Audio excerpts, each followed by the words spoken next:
All right, diving into the NFT market today, there is big news, of course, around the week, of course, around Bored Ape Yacht Club. We're going to break down all of that, but really the token story has been the one that has kind of shook the industry. Do we have another meme token on our hands, or have something really special happen? We're going to dive in deep. My name is Paul Barron. Welcome back into Metaverse Insider. Let's jump into the topic today, of course, is Bored Ape Yacht Club and the IP that is becoming one of the more standards of the industry being the NFT craze that has happened over the past 6 months, but more so around how this token and how the NFT itself is starting to create not only a utility aspect, but I think a craze of IP standards that will really start to kind of enable maybe projects like this succeed in the future. Let's jump into a couple of things. I want to look over at OpenSea quickly just to kind of give you guys an idea of where the apes are running today. Of course, 10,000 items, 6,400 owners. Floor price coming in right now at 89 ETH. That's right. That's what I said, 89 ETH. So you're talking about $350,000 for one of the Bored Apes. And this is, of course, is the one, my wish list for all you fans out there that are really trying to get me something for my birthday. This one right here's number is 7019. That is the target I have for my Bored Ape. It's going to be amazing. One day I'll have him. Everybody will love it, and I will love it as well. Here's the other thing that's going to come into this, and that is the fact that this thing is outpacing the meme coins. Now, we did a little Google Trends search here. This is over the past 7 days, ApeCoin, Dogecoin, and of course Shiba. And you can kind of see what's happening. We got a little bit of movement here. Shiba is running up on the high end here. Doge, of course, has fallen off a little bit in terms of overall search terms. But out of nowhere, the monkey rises to the top.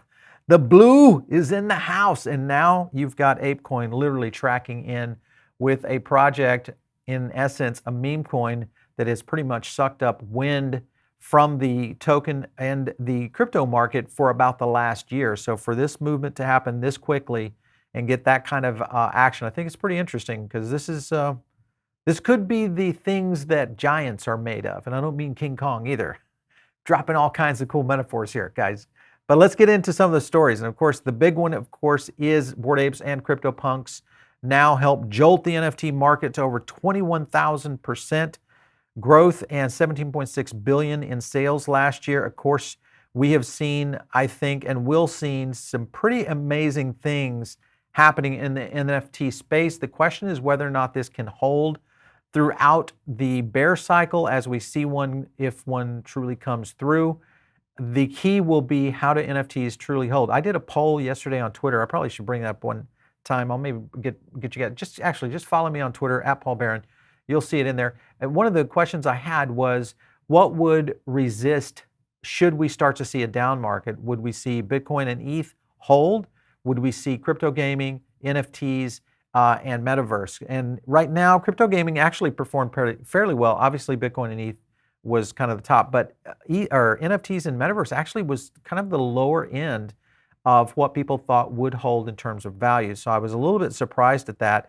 And I think to a certain extent, some people still believe that the NFTs are a little bit overblown. If you look at the marketplace by the numbers, 17.6 billion last year, Metaverse was 513 million. Then you've got collectibles at 8.47 billion, art at 2 billion, and then of course gaming coming in at 5.18 billion. This Metaverse number is absolutely going to change crazy when this takes off. I think that is the next major thing, and one of the things that will really drive that is going to be the gaming sector, and then I think in the side of the NFT side of things that will really start to hover in all of these sectors as it flows into the metaverse. So many things happening here.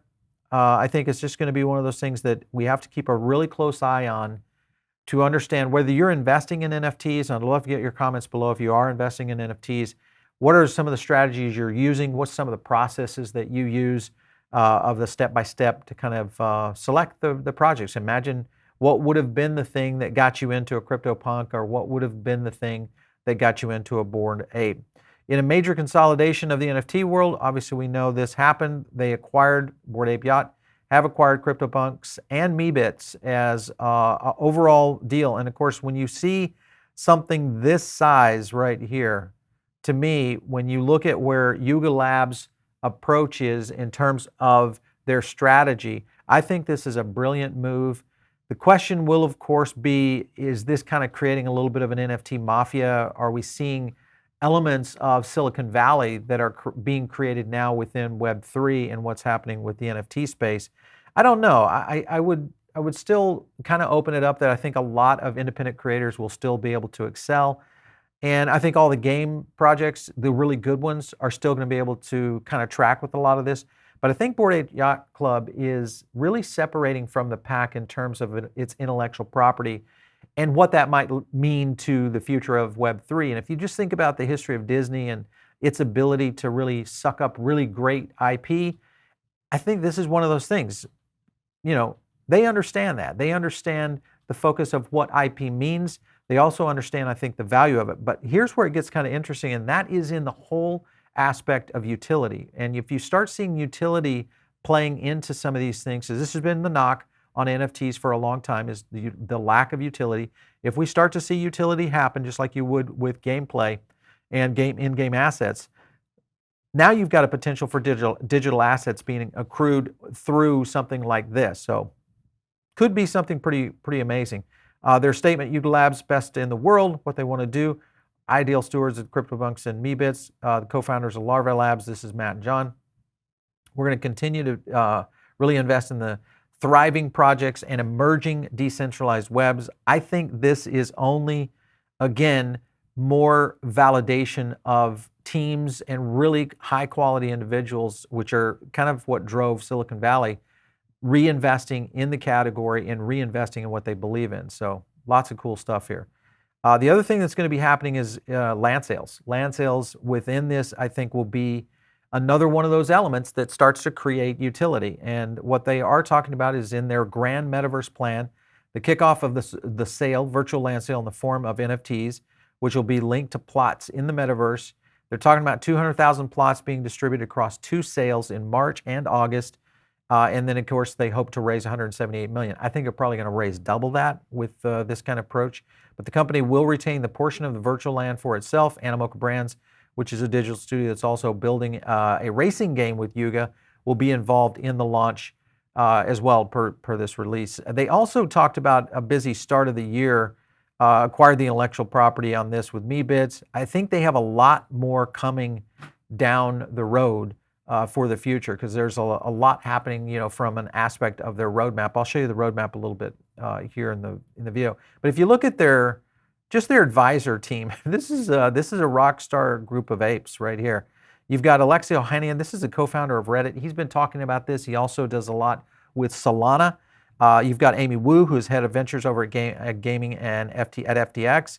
And then you've got another one big here, Yatsu, which is co-founder and chairman of Animoca Brands. And then, of course, Horizon Labs, also represented in here. So I think this is getting big very quickly, and the ability for Yuga and Larva, I think, to really kind of accelerate and maybe mainstream the NFT side of things for the potential of IP really being built around these icon collections that are going to market, which I think will also include some brands in the future. We could see some things with Artifact and what Nike is doing. There's a lot happening in the space, and I think these guys are pretty much the catalyst for it.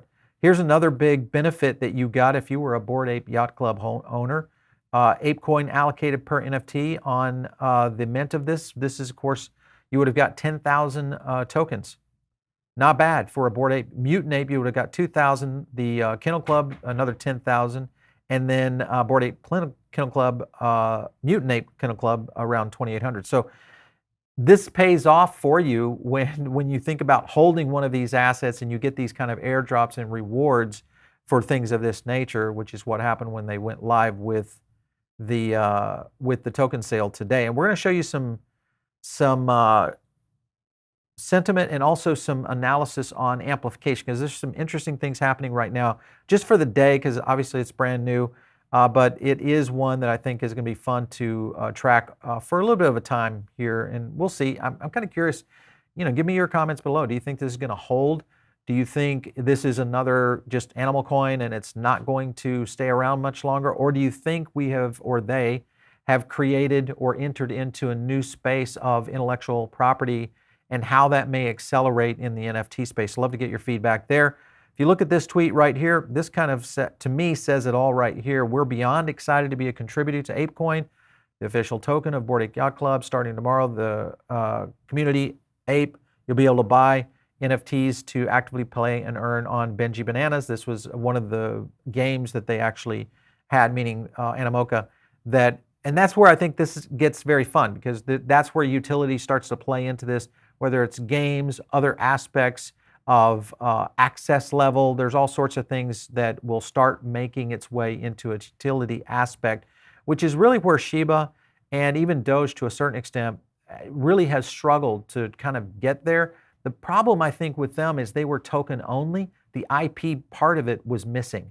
And I think that in itself, because now you've got licensing coming into play, we'll see everything from games, could we see movies in the future, all sorts of things that really could play into this. If you look at Benji Bananas right here, they're kind of talking about it. Have you claimed your ApeCoins yet? Get a chance to earn more tokens from our game, join Benji Bananas. So you can kind of see how the tokens is flowing inside other ecosystems. And then, of course, there is staking and what that's going to look like, which, again, this is getting, I think, big quickly for Larva. And I think what we will see in the coming months is some pretty amazing roadmap developments. I want to show you that here in a second. Let me see if I can pull that one up for you guys. Yeah, here it is right here. Let's take a look at the list, and we'll jump back to some sentiment for you. So upcoming unconfirmed slide deck appears to outlay the entire plan for 2022. So we knew this was coming. Then the Metaverse here in March. Merch drop is coming also here. Possibly in May, airdropping of the codas. This is going to be mintable. Then maybe this is going to be fun right here. I think that'll be interesting. The treasure hunt. And then trial of Jimmy that's going to be interesting. Now you're getting into IP evolution. Then you got Metaverse, 100K to 200K land sale. That we've already talked about that. The Mecha Dog, that's going to be a new piece. And I think Mecha Ape, this is another one that will be potential there. So you can kind of see the line list of potentials here. The screen grab right here really kind of shows and maps along with it. There's a lot coming down the pipe here for Bored Ape Yacht Club. And I think this is back to my point, is how IP, utility, style, and function, along with pop culture, when you combine all those elements, you usually get a titan. It's been done with a handful of projects out there. We've seen this in the era of Star Wars. We've seen it obviously with Disney and what they've done with it. And to a certain extent, I would say Pokemon would kind of fall into that category as well. But this one's different because it has the mechanism of NFTs. And the NFT element, remember, for every holder, remember the creator gets that kickback on it, bending on that smart contract element that is in that NFT. That really starts to change the game. And this is why NFTs have been so popular for collectibles, comics, all those kind of things that really kind of really ramp it up, I think, into what will be. And it's just the only way that I think it's going to really develop. Let's take a look here. Metaverse land scale. We talked about that one. This is kind of the overall right there. And then this is kind of where I feel like it's getting a little bit over the top. And this is a restaurant company that's now opening an eatery inspired by Bored Ape Yacht Clubs. Now, here's the question. This guy's probably really skirting the line of IP unless there's been something, because it does give you, meaning an owner of certain IP and intellectual capital, the ability to do some things that you couldn't have done in any other ecosystem out there in the space. Let's take I want to look at, let's jump up over here because I had this data that we had pulled just for Bored Ape. And what we did was we started tracking this at 7 a.m. Eastern time. And we'll go back and look at the price of the token as well, where it is right now. It started up fairly high at 74.09, dropped by 8 a.m., was starting to drop in both sentiment and amplification. The thing that concerns me a little bit right here, 9 a.m., of course, this isn't enough history, but it just show you where amplification starts kind of separating away from sentiment. Now, sentiment at 74.93, this was at 10 a.m. that we had pulled this. And with sentiment, when you start to get in a situation where sentiment and amplification kind of separate, that's where you now you're going to start to stall. You'll see either a bottoming of a project or you'll see a project go sideways. We see this happen all the time with traditional tokens, and it's something that we've been watching for quite a while. I guess the question will be, how well does this hold overall? Let me open up CoinMarketCap, and we'll just take a quick look at where we are right now on ApeCoin. And yeah, so it's continuing to fall at 747. Let's go back here and take a look at a little bit of it. You can kind of see the movement here going sideways right here. But there's the big move. Everybody that kind of got the assignments, sold their tokens that they were able to assign, it kind of held at the $13 mark, and then of course fell to the bottom right here at 648. We've seen a little bit of a rise back up to almost a little over $9, and then another little rise back into the 840. So we're just seeing lower highs. It looks like all the way to where we are right now by 2:48 Eastern time here as we record this, where it's trading at $7.50. So the bottom's probably going to come in. We're going to watch this one really closely because I think we'll probably see a bottom. And then this is like one of those things we've talked about before in recognizing some of the emerging projects and tokens. This is the no man's land. This is typically where you want to buy a project because you're probably going to see an opportunity for it to bump at a later time. You don't want to get it on that initial coin offering. You want to kind of wait and see, and sometimes that's 1, 2, 10 days or 2 months after something like this happens. The difference here is this is about as front and center as you can get in the industry of what we're seeing with NFTs. So I think news will have a lot more impact on it. Utility will start playing in this, and also these IP protocol or IP of what they're doing in terms of release over their roadmap. A lot of that playing into where this token price will be. So you get a chance to be able to get this. I know that I started seeing a lot of notifications from my exchanges of, hey, Ape is now available. I've seen it on several exchanges already. It even went live on Voyager, I noticed, jumping in there today. So anyway, love to see you guys out there. Remember, this is not a financial advice. What we try to do is give you some deep dive data, give you some analysis, and give you some research tools to really start go out there and make it your own. Get you into the crypto community, whether it's through NFTs, Metaverse, gaming, all those kind of aspects. You're going to learn that right here on this show. If you are listening in over on the podcast, thanks a lot. We appreciate that. But here's the place where it happens, right here on YouTube. Just search Paul Barron Network. You'll find us. Like and subscribe, and make sure and hit me up on Twitter. It's @PaulBarron. We'll catch you next time right here on Metaverse Insider.